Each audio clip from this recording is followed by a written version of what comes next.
Je vais parler de l'harcèlement criminel en réseau d'État et ce qu'on appelle le gang stalking et la famille de l'individu ciblé. Oui. Enfin, c'est la famille, amis et tout, vous voyez. Il y a trois choses qui sont utilisées, oui, surtout sur la famille. Dans certains cas, on arrive à les tourner, vous voyez, à les coopter, soit par la corruption, par des avantages, on exploite des failles, vous voyez, des petites différences, des petits conflits, on les accentue et tout, on les exploite, vous voyez, dans certains cas, où même la famille participe au gang stalking, comme rapporté par beaucoup d'individus ciblés. Il y a le deuxième truc, c'est on élimine la famille. Oui. Comment on l'élimine?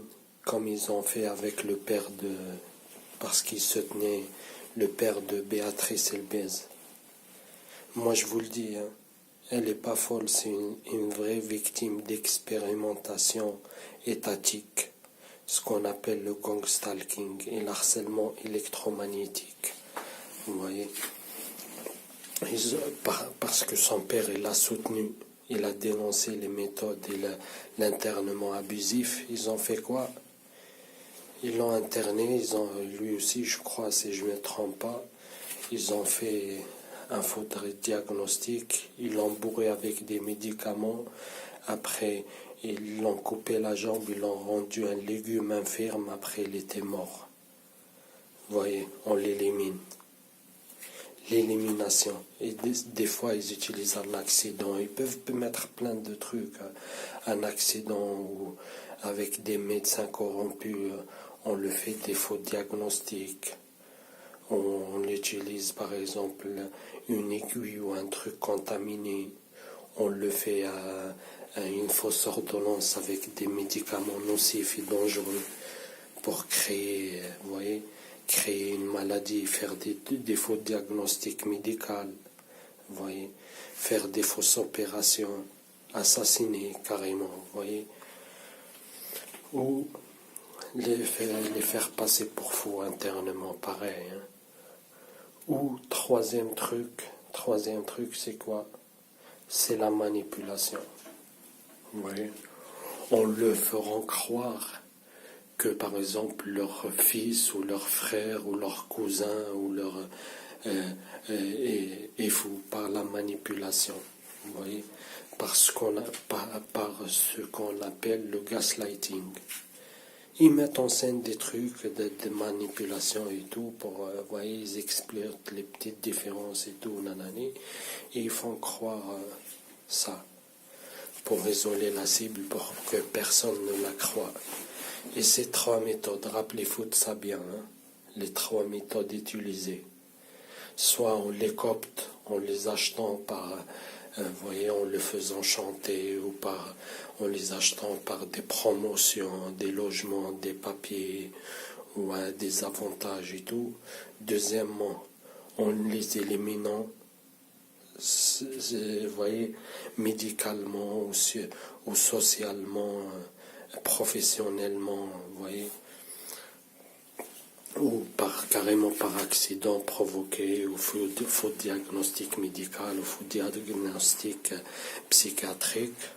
Ou troisième chose, en les manipulant, en les faisant croire que leur proche est fou, vous voyez. Et les trois trucs, voilà. Soit, je répète une troisième fois, soit ils sont cooptés, ils deviennent complices et harceleurs aussi, ils participent à la manipulation comme c'est rapporté par certains individus ciblés, soit on les élimine comme c'est rapporté par d'autres individus ciblés aussi. Il y a un en Amérique, on a assassiné par des faux diagnostics médicaux et tout, on a assassiné carrément sa famille. Vous voyez. Et moi, ils m'ont menacé, ils m'ont dit plusieurs fois, on éliminera ta famille. Vous voyez, bref. Troisième chose, en les manipulant, en utilisant le gaslighting, en leur faisant croire que leur proche il a un problème mental ou je sais pas quoi. Vous voyez. Pourtant, tout ce qui dénonce les individus ciblés sur le gangstalking, c'est vrai et réel à 100%. Vous voyez. Ils utilisent les trois choses. Gaslighting, mobbing et mobbing et stalking. Vous voyez. Trois techniques de traque, d'harcèlement, de manipulation, vous voyez, et d'harcèlement au réseau. Vous voyez, et j'utilise aussi l'hyperjeu, la théorie de l'hyperjeu, parce qu'ils savent, plus c'est compliqué, plus c'est sophistiqué, plus c'est gros, vous voyez, beaucoup de gens participent, plus que ça devient compliqué à se faire comprendre, vous voyez. Plus c'est gros, plus ça passe plus simplement, vous voyez. Ils combinent tout ça, et tout ça est fait par des professionnels, hein, des professionnels.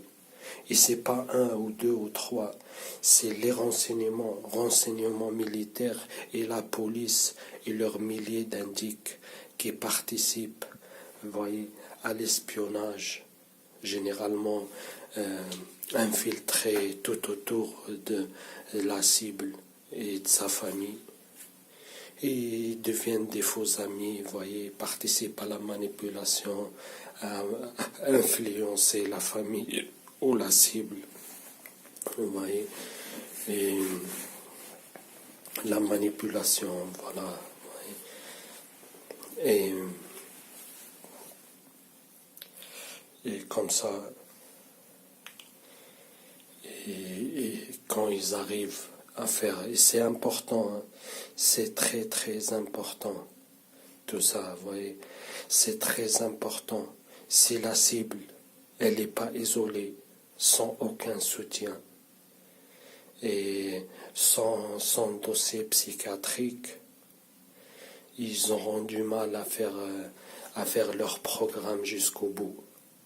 Vous voyez, c'est important d'isoler la cible de leur soutien, de leurs amis, de leur entourage, de leur voisinage qui s'entendent bien, de leur famille, tout. C'est important, obligé, par tous les moyens. Il faut l'isoler la cible. Et par tous les moyens, il faut piéger la cible pour l'étiqueter, c'est très important. Étiqueter psychologiquement, c'est très important pour discréditer et comme ça, même la justice, tout le monde, vous voyez, trouveront un prétexte. Même si c'est internement abusif, hein, c'est comme ça, internement abusif. C'est jamais de son plein gré. Vous voyez, c'est toujours abusif. S'il y a un internement abusif, moi je vous le dis, il faut savoir que celui qui était interné abusivement, il dit la vérité. Ça a été toujours comme ça. C'est une technique ancienne comme le monde. Ça a été toujours utilisé. Dans la Gestapo, ça a été utilisé. Les dissidents, on les internait pour les étiqueter et les éliminer. L'Allemagne nazie et l'Allemagne de l'Est, je crois, c'était pareil utilisé par la Stasi. Et maintenant, à l'époque moderne, pareil, c'est utilisé. Vous voyez, ceux qui sont gênants, qui dénoncent des crimes, qui dénoncent des réseaux pédophiles, qui dénoncent des faux attentats, qui sont témoins de crimes organisés, étatiques, qui sont témoins des choses que le gouvernement veut cacher, ils seront automatiquement étiquetés, internés en psychiatrie. La psychiatrie, elle a toujours participé aux États totalitaires, que ce soit la Gestapo, la Stasi, et maintenant les pays soi-disant démocratiques. Oui. Et rappelez-vous de ça. Tout ce que je vous ai dit, c'est très important. Et comme j'ai dit par rapport que vous voyez les preuves, harcèlement criminel au réseau, les preuves implacables du sabotage, j'ai deviné à moi, quand j'ai acheté le téléphone, j'ai dit, regardez, on verra combien ça va durer. Et la preuve maintenant, ils font comment? Vous allez voir. C'est toujours le même fonctionnement. Vous entendez, il est 2 heures du matin, il cogne là. Vous voyez, ils font ça toujours, hein. C'est toujours. Ils ragent parce que ils savent tout ce que je dis est vrai. Ils savent tout ce que je dis est vrai. C'est un réseau criminel national et international. Vous voyez. Bref, et pour le mot de la fin, vous avez remarqué qu'ils ajoutent la luminosité et diminuent. C'est toujours pareil. Les harceleurs, les cyberharceleurs des renseignements, c'est là leur travail, c'est ça leur travail. L'harcèlement, le sabotage, l'espionnage, vous voyez, la manipulation, c'est ça leur travail. Sur ce,